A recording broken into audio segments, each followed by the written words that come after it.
Examen de matemáticas aplicadas a las ciencias sociales. Vamos a ver la convocatoria de mayo del 2017, la parte de problemas, que eran dos problemas, ¿de acuerdo?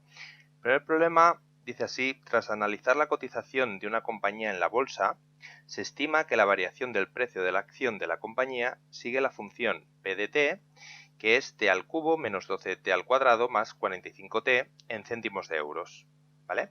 Si sabemos que el horario del mercado es de 9 a 5 y nos dicen que la variable t, fijaros, toma valores desde 0 hasta 8, es decir, estas 8 horas, la variable t va a empezar tomando 0 cuando sean las 9 de la mañana y 8 cuando sean las 5 de la tarde, ¿de acuerdo? Pues bien, nos piden a calcular la variación, cuál es la variación cuando se lleva una hora de mercado y cuál es la cotización final si ayer cotizaba a 30 euros la acción. Bien, la primera parte, ¿cuál es la variación? Fijaros, yo tengo cuál es la función de la variación del precio de la acción. Con lo cual, saber cuánto ha variado en una hora de mercado es tan fácil como sustituir la t por 1, por una hora, ¿vale? Entonces vamos a evaluar la variación del precio para t igual a una hora. ¿Eso qué es? Coger la función y sustituir la t por una hora, ¿vale? Por 1. Pues bien, me quedaría 1 al cubo menos 12 por 1 al cuadrado más 45 por 1. Pues si hacéis este cálculo os va a quedar 34 céntimos de euro, ¿vale? Porque estos son céntimos de euro. Perfecto, ya tengo la variación al cabo de una hora desde que se abrió a las 9 de la mañana el mercado, ¿de acuerdo? Si me piden cuál es la cotización final, es decir, al cabo de una hora, sabiendo cuál era la cotización de ayer, es decir, ayer a las 5 de la tarde el mercado se cerró, ¿no? La bolsa se cerró con una cotización de 30 euros la acción. Ha empezado esta mañana y ha tenido una variación de 34 céntimos. ¿Qué quiere decir? Pues que ha aumentado, ¿no? Ha aumentado 34 céntimos, por lo tanto la cotización final será la cotización inicial más la variación, ¿vale? 30 euros más 0,34 euros, porque estos son céntimos de euro. Por lo tanto, la cotización final será de 30,34 euros. Muy sencillo.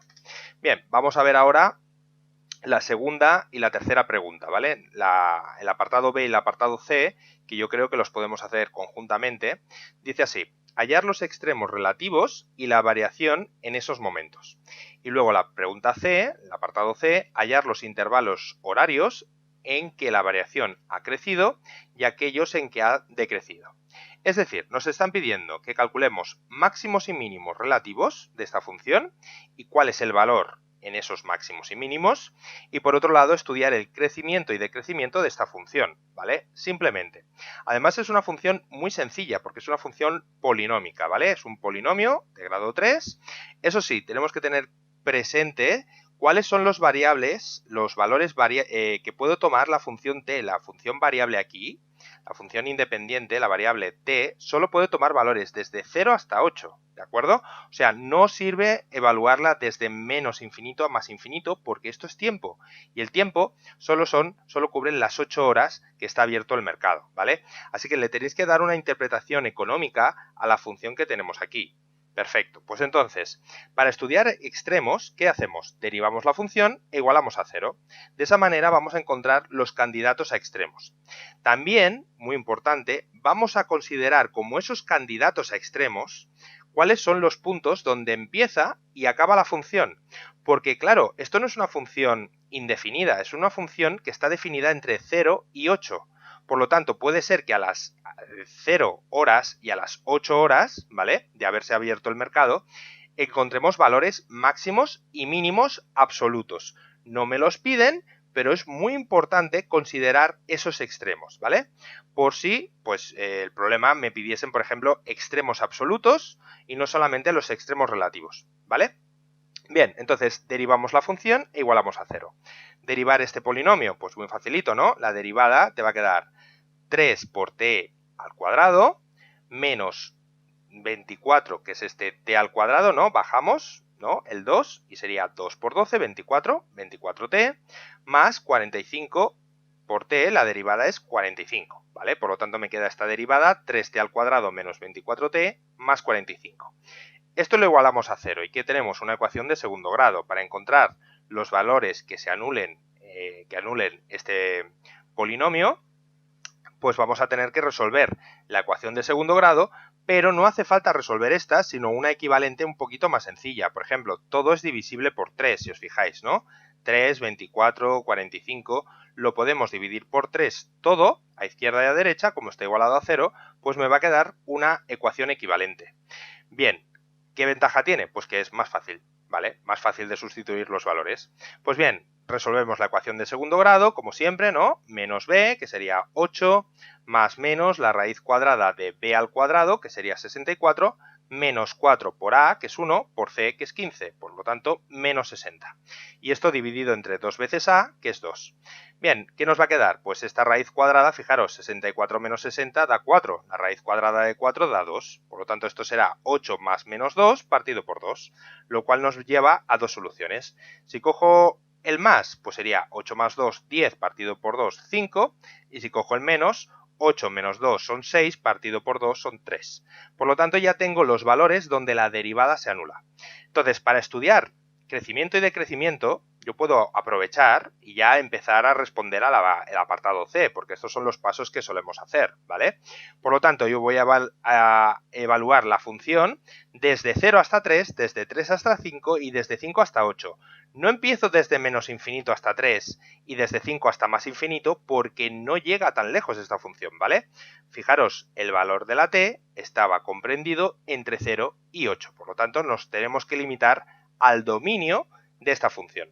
Bien, tomamos valores de la derivada, entre 0 y 3 pues escogemos un valor facilito, el 1 por ejemplo, derivamos y encontraremos que el signo de la derivada es positivo, por lo tanto la función aquí está creciendo. Si cogemos un valor entre 3 y 5, por ejemplo el 4, pues ¿qué pasa? Que la derivada encontraríamos que decrece, por lo tanto, ¿sí?, decrece la función, ¿vale? La derivada es negativa. Y de 5 a 8, pues cojamos un valor, por ejemplo el 6, veríamos que la derivada se hace positiva, por lo tanto vuelve a crecer la función.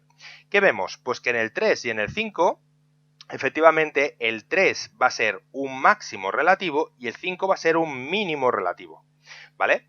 Entonces, para saber si es un máximo absoluto, que no me lo piden en este caso, con esto ya habríamos resuelto cuáles son los máximos y los mínimos relativos, pero siempre conviene saber si se trata de un máximo absoluto o simplemente relativo, porque puede ser que el máximo relativo no esté en el punto 3, sino que, por ejemplo, el 8 sea un máximo también de esta función, ¿vale? Un máximo absoluto. Por lo tanto, ¿qué vamos a hacer? Sustituir en la función p todos estos valores, el 0, el 3, el 5 y el 8, simplemente para ver cuál es el más grande y el más pequeño. Bueno, pues si hacemos esto veríamos que el más pequeño me da en el 0, que en el 8 me da 104, por lo tanto es el mayor. ¿Qué vemos aquí? Bueno, pues vemos lo siguiente, que en t igual a 8 tenemos un máximo absoluto de valor 104. ¿104 qué? Céntimos de euro, ¿de acuerdo? En el 3 ya vemos que esto es un máximo relativo. ¿Por qué? Porque no es el más grande de todos, el más grande está en el 8, ¿vale? Por eso se llama, es un máximo relativo. Hay una montañita aquí, pero no es la montaña más alta, digamos, ¿vale? Y en el valor 3, pues esto nos ha dado 54 céntimos de euro. Perfecto.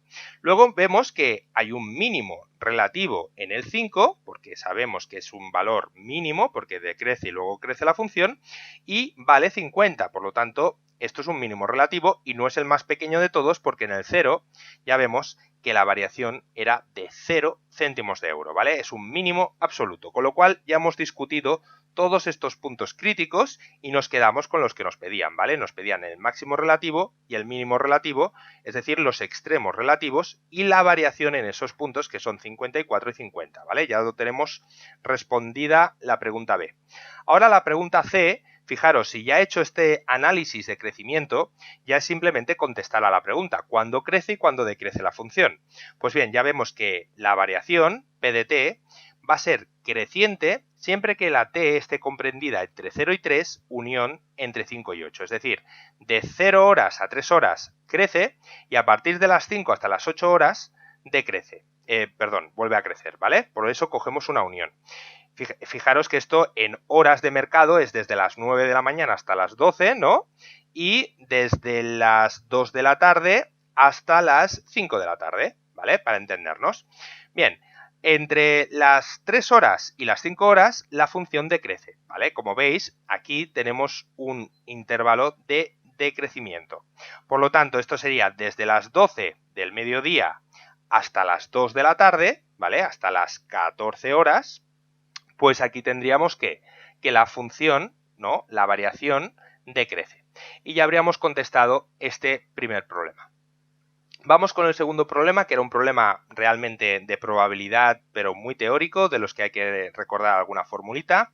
Nos daban dos sucesos A y B de un espacio de sucesos S que cumplían lo siguiente, ¿vale? Que la probabilidad de A eran 3/8, la probabilidad de B era 1/2 y la probabilidad de A intersección B era 1/4, ¿vale? A partir de aquí, no me lo dan, pero yo lo puedo calcular, cuál es la probabilidad de la unión de A con B, ¿vale? Esto, bueno, pues me puede servir para más adelante, probabilidad de A unión B. Acordaros que se calcula como la probabilidad de A más la probabilidad de B menos la probabilidad de la intersección de A con B, ¿vale? Simplemente hay que sustituir los valores y hacer esta suma de fracciones y ya tendríamos, ¿vale? 5/8. Perfecto. Luego otra cosa que tenéis que recordar, fijaros en estos datos, ¿vale? Lo que nos están pidiendo aquí va a ser muy útil conocer o recordar las leyes de Morgan, ¿vale? Las leyes de Morgan son unas leyes de conjuntos, pues podéis hacer unos diagramas de Venn, unos conjuntitos para ver que esto es cierto, pero básicamente la complementario, esta raya quiere decir complementario, igual que ellos han usado esta notación C de complementario, esto es el complementario o negado, es lo mismo, ¿vale? Entonces, la negación de una unión es la intersección de la negación de A, intersección negación de B, ¿vale? Fijaros, esto se leería así. El complementario de la unión de A con B es igual a la intersección del complementario de A con el complementario de B, ¿vale? Esto sería la manera de leerlo, ¿vale? Pero bueno, ya se ve que esto es, fijaros, es lo contrario. Es como si esto se parase, pero en lugar de tener una unión se convierte en una intersección. Y justamente lo mismo, pero al revés, pasa con la negación de una intersección, ¿vale? El complementario de una intersección es la unión de los complementarios, ¿de acuerdo? Bien, estas leyes de Morgan ya veremos para qué nos pueden servir en este problema. Entonces, vamos ya con el primer apartado. El primer apartado nos piden primero la probabilidad del complementario de A o negado de A. Esto, recordad que es simplemente 1 menos la probabilidad de A. Ya está, no tiene más, ¿vale? Entonces, 1 menos la probabilidad de A me va a quedar 5/8. El complementario de B, ¿vale? La probabilidad del negado o complementario de B es 1 menos la probabilidad de B, ¿vale? Por lo tanto, 1 menos 1/2 me queda 1/2. Y por último, aquí me piden la probabilidad del complementario de A unión con el complementario de B. Pues aquí sí que puedo utilizar esta ley de Morgan. Fijaros, tengo el complementario de A unión el complementario de B. Esto es lo mismo que, ¿qué? Pues que el complementario de la intersección de A con B. Por lo tanto, si esto es lo mismo, la probabilidad también es la misma y podemos aplicar que estoy haciendo la probabilidad de un complementario de un suceso es 1 menos la probabilidad del suceso. Por lo tanto, esto será 1 menos la probabilidad de la intersección que teníamos en el enunciado, ¿de acuerdo? Son hacer estos truquitos para encontrar lo que nos están pidiendo. Por lo tanto, 1 menos 1/4, 3/4. Ya habríamos resuelto la opción A. La opción B, vamos a ver. El primero, probabilidad de el complementario de A intersección con el complementario de B. Pues puedo volver a utilizar ¿qué? Las leyes de Morgan, pero ahora voy a usar la primera, ¿vale?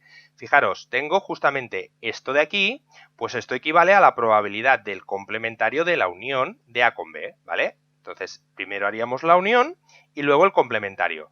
Pero usando lo que hemos visto antes, esto es equivalente a 1 menos la probabilidad de la unión, ¿vale? Porque estoy haciendo el complementario de un suceso, pues es 1 menos la probabilidad del suceso, que en este caso es la unión. Fijaros que yo ya me había anticipado y me había calculado la unión de A con B, que da 5/8, pues 1 menos 5/8, 3/8. Ya lo tendríamos resuelto. Y el último apartado me dicen la probabilidad del complementario de A intersección con B. Y aquí me dan una pista. Yo, sinceramente, esta pista no la voy a usar. La podéis usar, si queréis. Podéis trabajar con esto, esta nota. Pero es que en este caso era muy fácil, porque si me dicen probabilidad de el negado de A intersección con B, fijaros, esto basta con hacerse un diagramita de Venn para ver lo que nos están pidiendo. Fijaros que esto sería la probabilidad de B menos la probabilidad de A intersección con B. Es así de fácil. ¿Por qué? Porque si yo intersecto B con todo lo que no es A, me va a quedar solamente la parte de B que no esté intersectada con A. Por lo tanto, es la probabilidad de B menos la intersección de A con B. Esto, ya os digo, si os hacéis un diagrama de conjuntos, un diagrama de Venn, os lo dibujáis y veríais que es muy fácil. Por lo tanto, la probabilidad de B menos la probabilidad de la intersección de A con B, que es lo que me pedían, pues ya lo tengo, ¿vale? Yo tengo la probabilidad de B, que es un medio, y la probabilidad de la intersección, que es un cuarto. Pues un medio menos un cuarto me da un cuarto, ¿vale? 2 cuartos menos un cuarto, un cuarto. Perfecto, pues ya tendríamos también resuelto todo el apartado B y con esto ya acabamos esta parte de problemas. Espero que os haya sido muy interesante y nos vemos en el próximo vídeo. Muchas gracias.